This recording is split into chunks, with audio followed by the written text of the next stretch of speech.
Wolves of Wind, Book 2, Gills, Chapter 5, Meet Again.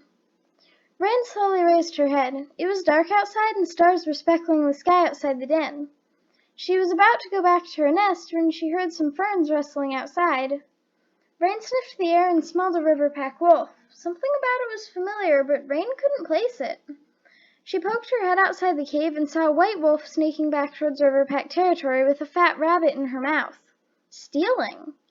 Rain burst from the cave and tackled the wolf, and they rolled head over tail in a ball, and the rabbit fell from the she-wolf's jaws. Rain slapped her paws down on the Fae's chest, and she heard a huff from under her as the wind was driven out of the she-wolf. Rain gasped as she realized who it was. It was Bird. Rain let the white wolf up and sniffed the air to be sure of who it was. If it wasn't Bird, then this wolf might attack her. The wolf snarled at her, but her ears pricked as she realized who it was. "Rain?" she asked, staring at Rain as if she had just turned into an eagle. "Bird," Rain said, licking Bird's head. But Bird clawed at her face suddenly, and Rain stumbled backwards. Bird bounded past her and grabbed the rabbit in her jaws, dashing back towards the border to camp. Rain stood in shock, watching the valuable prey leave. What was wrong with the fish and river pack that would force Bird to steal a rabbit? Rain felt her face with her paw, and her pink toes stained red from the warm liquid. And she decided not to give chase after her former friend. Bird would be long gone by now anyways.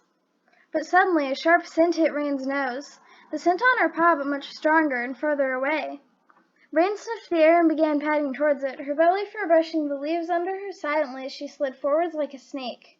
Rain's stomach began to twist in fear as she came close to the pond near the old Skypack camp.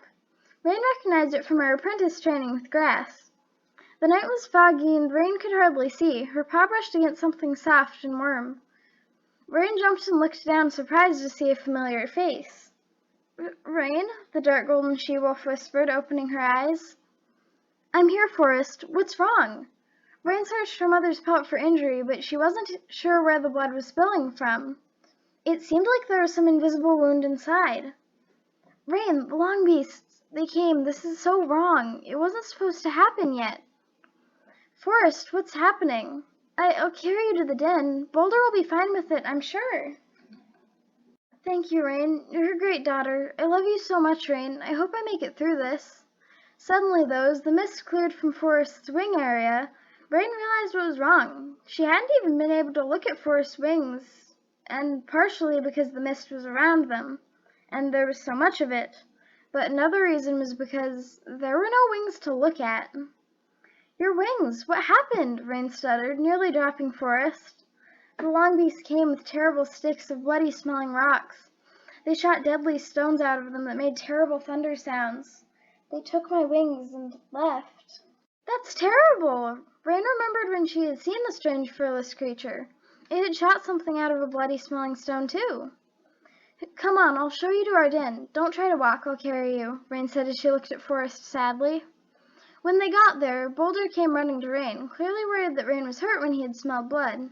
He couldn't see that it was Forrest, since he was blind, of course. "I found Forrest. The long beast took her wings."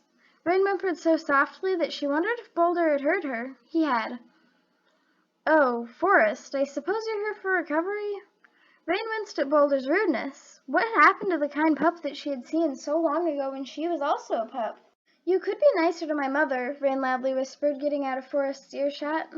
"She's just a used-up dame. Why did you bring her here when she's just going to eat all our prey and then die?"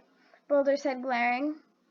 "Boulder, that's no way to talk to a terribly injured packmate," Rain said, losing her temper. "What's going on?" Forrest asked, limping over to the other side of the cave. "Should I leave?" "Yes," Boulder said at the same time that Rain said, "No!" "Boulder, what in Earthpack skies has happened to you?" "I just love you. I couldn't bear it if you starved because we let her stay here, Rain. I love you so much." A little too much, Rain wanted to snap, but she knew that they were both just young. And Boulder had been bullied so long, he just didn't know how to act. It was okay. "She stays. I couldn't bear it if she died," Rain said, licking Boulder's nose.